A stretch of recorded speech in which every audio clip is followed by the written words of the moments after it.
Lecture de la compilation post-mortem des écrits de Ellen G. White intitulée Rayon de santé. Chapitre 23. Alcoolisme et prohibition. Malheur, dit le prophète Jérémie, à celui qui bâtit sa maison par l'injustice et ses chambres par l'iniquité. Qui dit : je bâtirai une maison vaste et des chambres spacieuses, et qui s'y fait percer des fenêtres, la lambrisse de cèdre et la peint en couleur rouge. Est-ce que tu règnes parce que tu as de la passion pour le cèdre ? Mais tu n'as des yeux et un cœur que pour te livrer à la cupidité, pour répandre le sang innocent et pour exercer l'oppression et la violence. Jérémie 22, versets 13 à 17. L'œuvre néfaste du commerce des boissons. Ces paroles décrivent bien l'œuvre des fabricants et des débitants de boissons enivrantes. Leur commerce n'est qu'un vol déguisé. Au lieu de donner quelque chose en échange de l'argent qu'ils reçoivent, chaque franc qu'ils ajoutent à leur bénéfice est en malédiction à celui qui le leur donne. Dieu a répandu abondamment ses dons.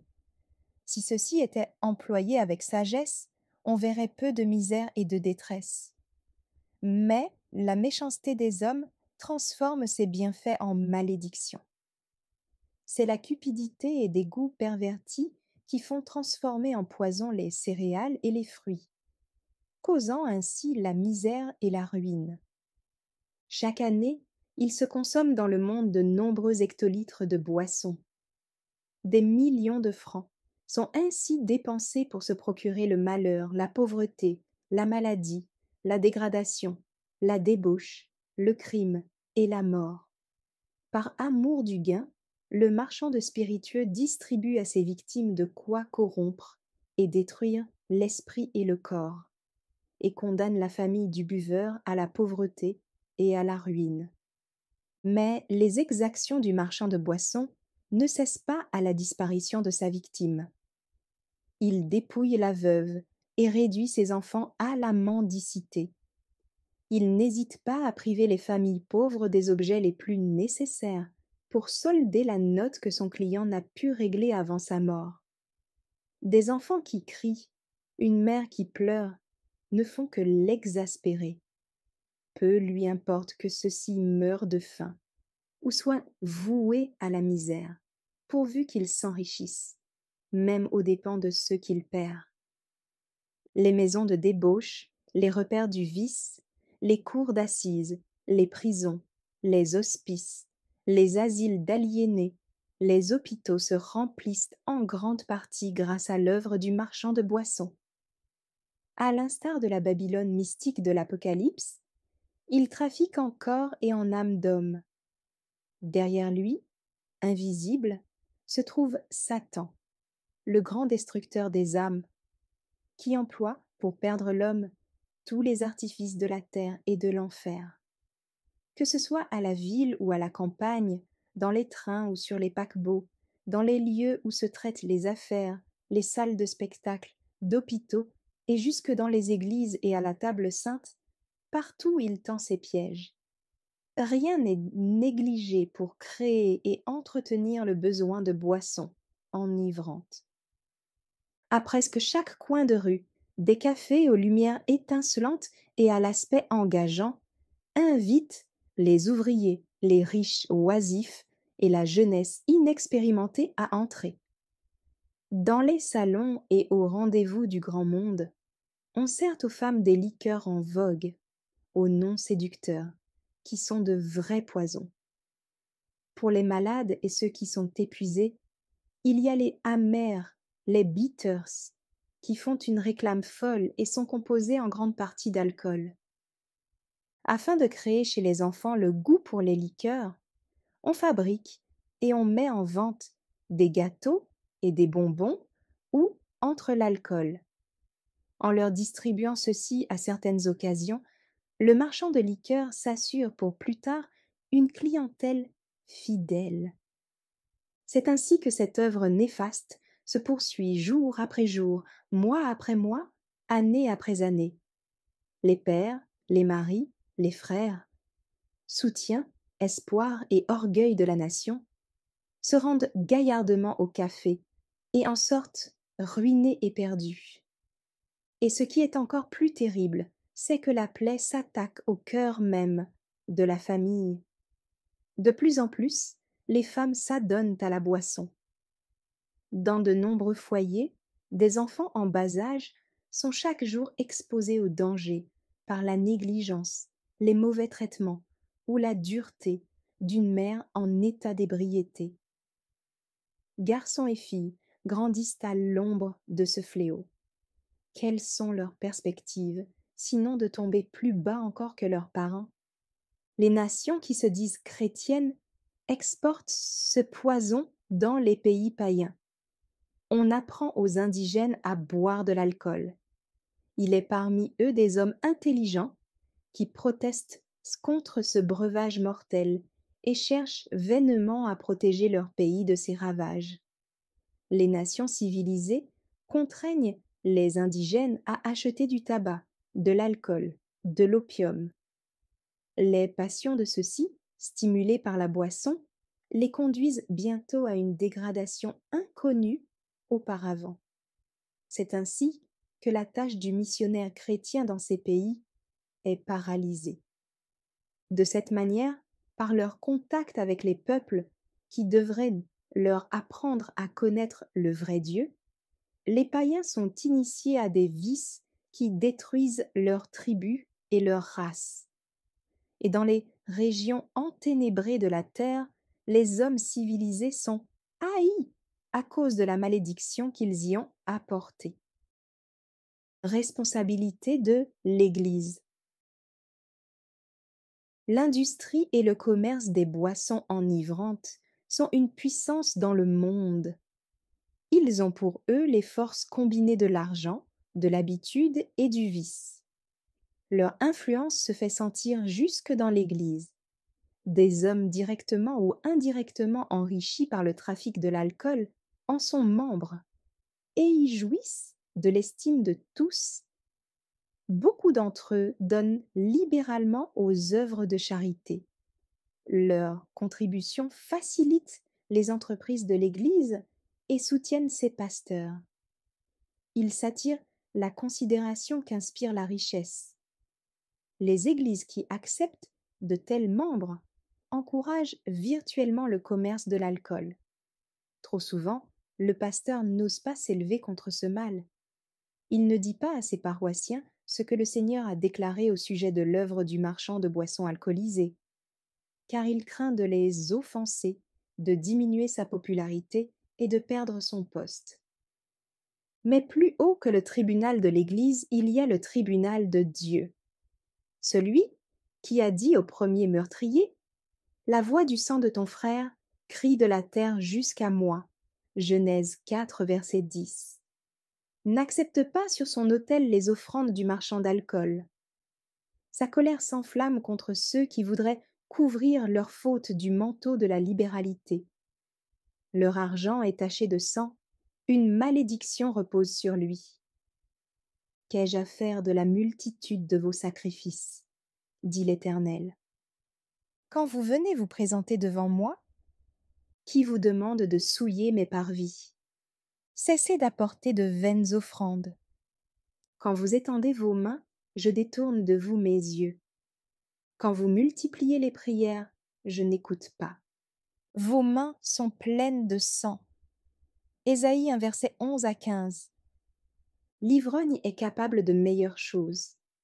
Dieu lui a confié des talents pour qu'il l'honore et soit en bénédiction au monde.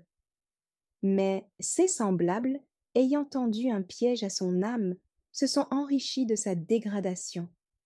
Ils vivent dans le luxe, tandis que ceux qu'ils dépouillent sont dans le dénuement et la misère.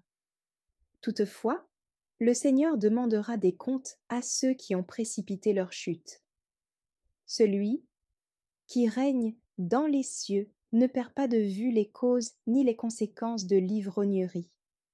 Lui qui prend soin des passereaux et revêt l'herbe des champs, ne se détournera pas des créatures qu'il a formées à son image et rachetées par son sang. Il entendra leurs cris. Il enregistre tout ce qui tend à entretenir le crime et la misère. Le monde et l'Église peuvent approuver celui qui s'est enrichi en avilissant l'âme humaine. Ils peuvent accorder leur sourire à l'homme qui a amené ses semblables à la honte et à la dégradation. Dieu prend note de tout cela et il jugera avec justice. On peut considérer le marchand de liqueurs comme un excellent homme d'affaires, mais le Seigneur déclare à son sujet: malheur à lui. Responsable de la misère, de la souffrance et du désespoir causés dans le monde par le commerce des boissons alcoolisées, il devra rendre compte du malheur des mères et des enfants, privés d'aliments, de vêtements et d'abris, et qui ont dû renoncer à tout espoir et à toute joie en ce monde. Il devra répondre des âmes qu'il a envoyées dans l'éternité sans qu'elles y fussent préparées. Et à ceux qui encouragent cet homme dans son œuvre néfaste, Dieu dit: vos mains sont pleines de sang. Les lois sur les licences. Il en est qui prétendent que les licences auxquelles le commerce des liqueurs est soumis tendent à diminuer les ravages de l'alcoolisme. Mais elles placent au contraire ce commerce sous la protection de la loi. L'État sanctionne ainsi son existence et encourage le mal qu'il prétend supprimer. Grâce à ces licences, des brasseries et des distilleries s'installent partout, et le marchand de boissons a le droit d'exercer son commerce à notre porte. Il est défendu, il est vrai, de servir à boire à un homme en état d'ébriété. Mais cela n'empêche pas de recruter des ivrognes parmi la jeunesse. L'avenir de la corporation exige qu'on éveille en elle le goût des boissons alcoolisées. On emploie donc tous les moyens possibles pour amener les jeunes à contracter l'habitude de boire qu'il faudra ensuite satisfaire à tout prix. Il serait moins dangereux, bien souvent, de donner à boire à un ivrogne invétéré, dont la ruine est déjà consommée, que de risquer de perdre la fleur de notre jeunesse. L'autorisation officielle de vendre des boissons alcoolisées est une tentation constante pour ceux qui voudraient s'amender.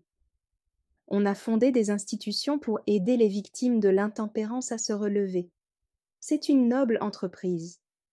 Mais aussi longtemps que la loi sanctionnera la vente de l'alcool, ces institutions rendront peu de service aux buveurs. Ne pouvant y rester toujours, le moment vient où ils doivent reprendre leur place dans la société. On leur a appris à dominer leur penchant pour les boissons alcoolisées, mais celui-ci n'a pas disparu complètement. Lorsqu'ils sont assaillis par la tentation, qui se présente de tous côtés, ils succombent facilement. Celui qui possède un animal dangereux et qui le laisse en liberté est responsable devant la loi de tous les méfaits qu'il peut commettre. Chez les Israélites, les lois données par l'Éternel prescrivaient que si une bête reconnue vicieuse causait la mort d'un homme, le propriétaire était mis à mort. C'était le prix de sa négligence et de sa malveillance. Si l'on suivait le même principe, l'État qui donne des licences aux marchands de boissons alcoolisées devrait être tenu responsable des résultats de ce trafic. Si le fait de laisser en liberté un animal dangereux était un crime digne de mort, que faut-il dire de celui bien plus grand, qui consiste à sanctionner le métier de marchand d'alcool? Sans doute les droits sur l'alcool sont une source de revenus pour le trésor public. Mais que valent ces revenus si on les compare aux frais énormes occasionnés par les criminels, les aliénés et les indigents, victimes du trafic des boissons enivrantes? Un homme, sous l'influence de l'alcool, commet un crime. Il comparaît devant ses juges, ceux-là même qui sont chargés d'appliquer les lois parmi lesquelles se trouvent celles qui autorisent la vente des boissons alcoolisées. Ils ont devant eux la conséquence d'une telle loi.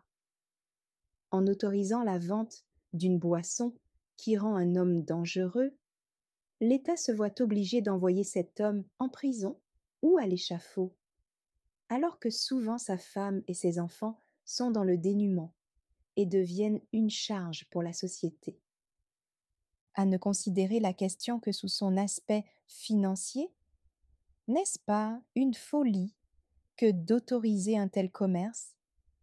Quel revenu pourra jamais compenser la perte de la raison et de l'âme humaine, la disparition de l'image divine en l'homme et le malheur des enfants réduits à la pauvreté et à l'avilissement?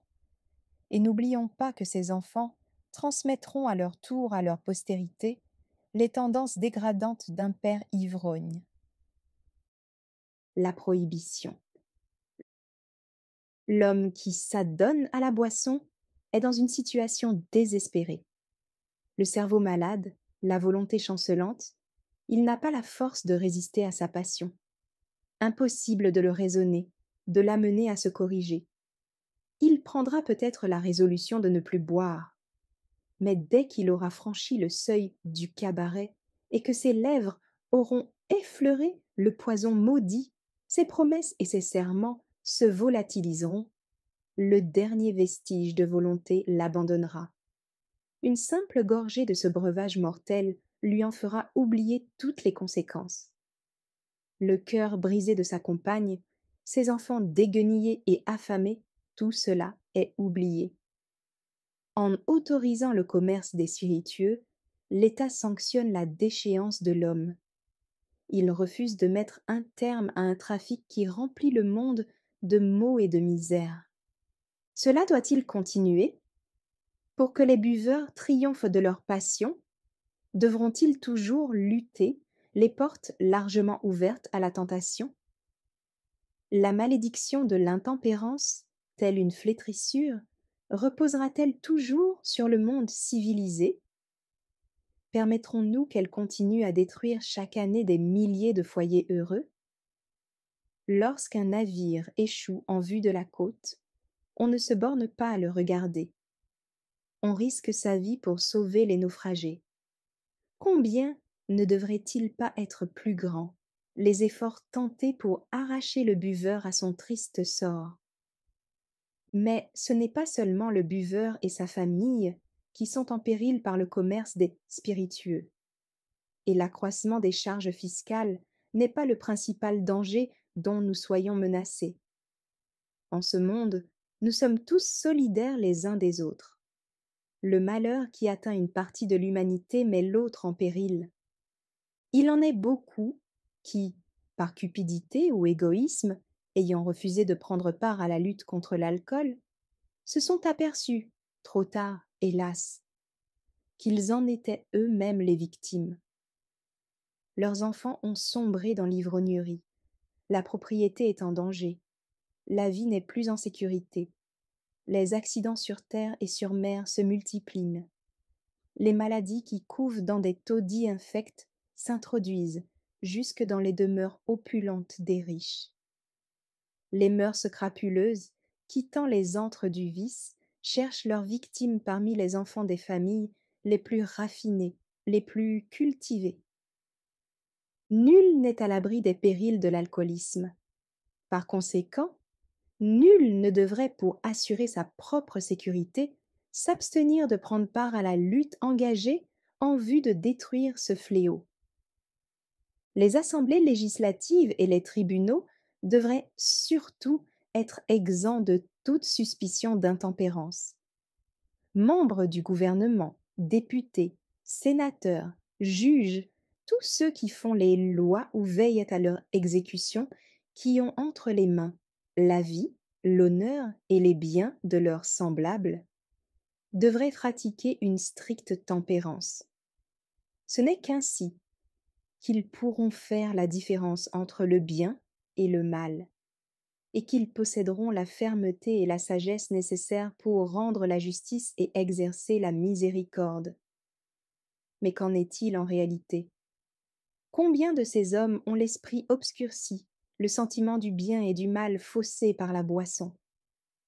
Que de mesures oppressives ont été édictées, que d'innocents condamnés à mort par l'injustice de législateurs, de juges, de témoins, de jurés, d'avocats adonnés à la boisson. Nombreux sont les intrépides pour boire du vin et pour mêler les boissons enivrantes, qui appellent le mal bien et le bien mal, qui justifient le coupable pour un présent et refusent au juste de leur faire droit. C'est à de tels hommes que Dieu dit « Malheur à eux ». Comme une langue de feu dévore le chaume, dit le prophète Ésaïe, et comme la flamme consume l'herbe sèche, ainsi leur racine sera comme de la pourriture, et leur fleur se dissipera comme de la poussière. Car ils ont dédaigné la loi de l'Éternel des armées, et ils ont méprisé la parole du Saint d'Israël. Ésaïe 5, versets 22 et 24. L'honneur de Dieu, la prospérité de la nation, le bien-être de la société, de la famille et de l'individu exigent que les plus grands efforts soient tentés pour faire comprendre à tous les méfaits de l'intempérance. Les ravages de ce fléau se feront bientôt sentir avec une intensité dont nous n'avons aucune idée. Qui veut s'efforcer d'arrêter cette œuvre de destruction? C'est à peine si la lutte a commencé. Organisons une armée pour arrêter la vente de boissons empoisonnées qui rendent les hommes fous. Que le danger soit dénoncé et que l'opinion publique éclairée en exige la prohibition. Donner à l'ivrogne l'occasion d'échapper à son esclavage. Que la voix de la nation demande à ses législateurs de mettre un terme à cet infâme trafic. Écoutons les paroles du sage. Délivre ceux qu'on traîne à la mort, ceux qu'on va égorger, sauve-les. Si tu dis « Ah, nous ne savions pas !» celui qui pèse les cœurs ne le voit-il pas? Celui qui veille sur ton âme ne le connaît-il pas? Proverbe 24, versets 11 et 12. Que diras-tu de ce qu'il te châtie? Jérémie 13, versets 20 et 1. Merci d'avoir écouté cette lecture. Si vous avez des questions ou des remarques sur le thème abordé, n'hésitez pas à les partager dans les commentaires et notre équipe ne manquera pas de les considérer. À bientôt sur lereste.org.